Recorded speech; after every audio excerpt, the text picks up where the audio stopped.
This video has been brought to you by NordVPN. Since this one is about Star Wars Revenge of the Sith, I'm sure some of you are thinking that I won't be insulting the Disney Star Wars sequels. And you would be...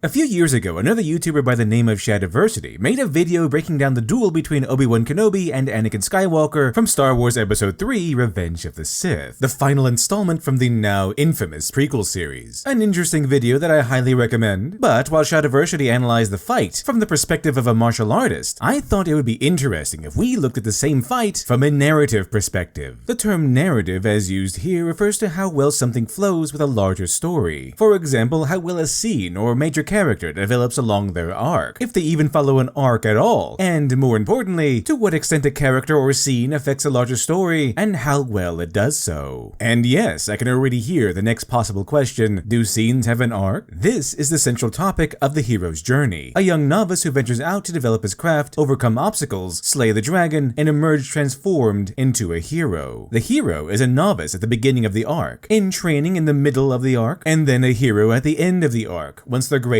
test has been overcome. The shape of an arc denotes character, development, challenge, and growth. A scene, surprisingly enough, progresses in a similar manner. The world of fiction is plagued with scenes beloved by their authors but fail to add anything significant to the story. For example, the famous balcony scene from Romeo and Juliet might be full of lovey-dovey dialogue that make women swoon, but also serves as a major turning point in the play. While Juliet and Romeo had feelings for one another, it wasn't until this point where they solidified themselves as true lovers, most notably of the star-crossed variety. Not only is this the scene that has seared its dread into the mind and souls of many a fledgling Romeo because of the dreaded kiss, but also the moment where Romeo and Juliet confess their love and make plans to meet again. It inspires them to stop dreaming and begin actively pursuing each other, something that ultimately sparks their doom. Compare this to the bootleg Shakespearean dialogue George Lucas graced us with in Star Wars Episode 2 Attack of the Clones. I don't like sand. It's coarse and rough and irritating, and it gets everywhere. Not like you. You're everything soft and smooth. Which of course has all the romantic sophistication of a caffeine-riddled neckbeard, but made even worse in context since Anakin's line about sand immediately follows Padme telling him about a wonderful childhood memory about swimming to an island and laying on the sand. To which Anakin Skywalker starts complaining about sand. That's right, just demean one of her favorite childhood memories and make it about yourself, Anakin. Masterful. But other than provide us with eternal meme material, what's the point of the scene? Is to show us that Anakin loves Padme, and that's pretty much it. It ultimately does nothing but convey information we've already been bombarded with since the first movie. Every scene should alter the course of the story in some way. In other words, a development that carries beyond the scene itself. After all, it wouldn't be much of a story if nothing actually changed from beginning to end. And you'd think if Shakespeare could sell a serious romance and a dark comedy about the absolute idiocy of teenagers, it shouldn't be so difficult to make Darth Vader romantically literate, at least to some degree. To put it mechanically, while your D&D party might start their quest in a tavern and are now celebrating the end of the quest back at the very same tavern, the characters have likely gained experience toward their next level, and a good scene should do something similar. And keeping this in mind, perhaps we can uncover the flaws of the final duel in Episode 3 and why, despite the battle being one of the most significant in Star Wars, involving two iconic Jedi and taking place in a metaphorical hell, so many still found the scene so boring. Before we get into things, let's take a quick look at the duel. Part 1, we start at the landing pad where they start hitting swords. Part 2, we move to the bridge, where they continue hitting swords. Part 3, the meeting room where Anakin had slaughtered the separatist leaders, where they're still hitting swords. Part 4, they're fighting amongst the lava, the machinery, and the second bridge, a place where they once again hit swords. Part 5, the river of lava where they float around and awkwardly hit swords. Then Part 6, they finally reach the shoreline where Anakin seemingly gets tired of endlessly hitting swords and just jumps into Obi-Wan's lightsaber, so we can hurry up and get him in that cool suit already. However, keep this moment in mind, it'll be important soon. Now I could hear some people scoff and say, what's so bad about hitting swords? They're fighting. What else are you expecting them to do? Thumb wrestle? Well, there are a few ways to handle this iconic fight that might fit a little better. For example, as presented, we can certainly have our duel, but we don't technically need a battle. No,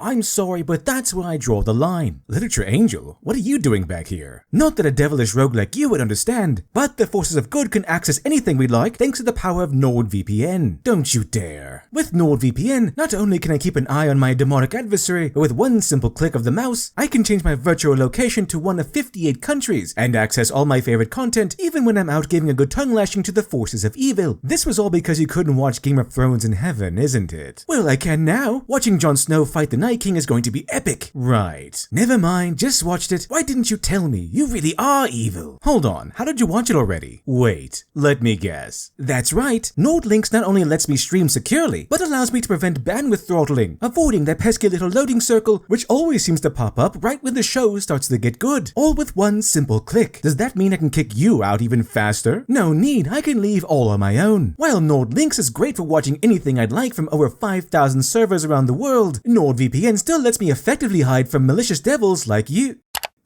Still with one easy click. Learn more about NordLynx and NordVPN by checking out the description below, and try it risk-free by taking advantage of the 30-day money-back guarantee. Now, as I was saying, for the sake of argument, we'll simplify a duel into two different narrative styles. My personal favorite is what I'll call the showdown. This style is typically used when the narrative requires an outcome of the fight, but not an actual battle. This is the classic duel you see in movies when two gunmen meet at dawn, or two samurai square off, where a single shot or a single slash will determine the victor, and the tension rises as we wait and see which fighter will strike first and walk away the winner, and the fight is over in an instant. This works best when the focus isn't the fight itself but the drama between the characters, when we mainly want to see two blood enemies interact both before and after the duel. The kind of duel spoofed in the Ballad of Buster Scruggs and Rango, the kind that laid the foundation for every duel in The Quick and the Dead. The other version is one we'll call the battle. This is when the drama and the narrative revolve around the actual development of the battle between the two sides. And because the narrative rests on the ongoing battle, you can have your drawn-out epic clash, which is what Star Wars Revenge of the Sith tried to do. But when your story centers around a battle, your battle should be a story. The flow of the battle requires its own narrative shifts, its own twists and turns, which is something I'd argue Revenge of the Sith's duel between Darth Vader and the legendary Obi-Wan Kenobi didn't do. What does that mean exactly? Since this video was inspired by Shadiversity's Episode 3 autopsy, I'll use an example from one of his favorite anime, Rurouni Kenshin. And yes, I can already hear the groans, scoffs, and the rolling of eyeballs as some look down from their elegant high horses at the very mention of anime and manga. However, in the words of JoJo author Hirohiko Araki, there may be some works out there that are more popular than you feel they deserve to be. I suggest you hold those up against the 4 elements. For reference, the 4 elements being character, story, setting, and theme. If you do, you may recognize that, for example, the characters in the story are lacking, but the setting is superb. And that must be what has struck a chord with the audience. I am constantly analyzing works in this way. In other words, try not to completely dismiss something because it's popular. Instead, find out what elements sparked its popularity. I called the duel in episode 3 just Vader and Obi-Wan hitting swords. Then came the question, what was I expecting? Well, here it is. The easy example would of course be Kenshin's battle with Makoto Shishio, the final boss of the series. However, my personal favorite battle is between legendary swordsman Kenshin Himura and fellow legendary warrior Hajime Saito from the episode The Devil of Vengeance. Saito and Kenshin had faced each other during Japan's Meiji Revolution, which had ended 10 years prior, and Saito's side had lost. Their battle takes most of the episode, and it is a drawn-out battle between two skilled fighters, just like the martial contest between Darth Vader and Obi-Wan. However, let's see if you notice something about this particular contest of arms, specifically something that wasn't present in the Revenge of the Sith. The battle between Kenshin and Saito is far humbler in comparison. Where Darth Vader and Obi-Wan clashed in the visually stimulating molten landscape of Mustafar, the entirety of Kenshin's battle with Saito takes place in a simple training dojo. On the surface, not the most interesting place for an epic battle. The two cross swords. Saito strikes with the most powerful move we've seen him use up until now. Kenshin jumps into the air, easily dodging the attack. In an instant, Kenshin takes the upper hand. Then Saito reacts by jumping into the air after Kenshin and stabbing him through the chest. To us, it seems Kenshin is dead, and Saito clearly takes the upper hand. Then we see Kenshin had reacted at the last moment, blocking Saito's sword just enough to keep the blade from impaling a lethal area. But just before it seems Kenshin had once again taken the upper hand, Saito flips the blade's edge and delivers a deep slash to Kenshin's side. To summarize, the first clash of the battle began with Kenshin seemingly having the upper hand over his opponent, then ends with Kenshin still alive but considerably wounded, and Saito maintaining control over the battle. Only about 40 seconds into the battle, and the balance of power has already shifted significantly, no less than 4 times. In comparison, by this point, Vader and Obi-Wan have hit swords on the landing pad, hit swords on the bridge, and hit swords in the control room, with no significant shifts in the balance of power. Where Kenshin's fight with Saito remains in a small dojo, but makes major moves in the narrative, while the duel between Obi-Wan and Vader moves physically to 3 locations, but makes no significant moves in the narrative. This is why it just feels like they're hitting swords for about 6 minutes. And no, Obi-Wan moving backwards doesn't mean he's lost control of the battle. So what? Kenshin good and Star Wars bad because that's how you feel? Remember when I said that a viable scene requires its own kind of change? There are 4 main core emotions a writer should keep in mind when writing a scene: sad, glad,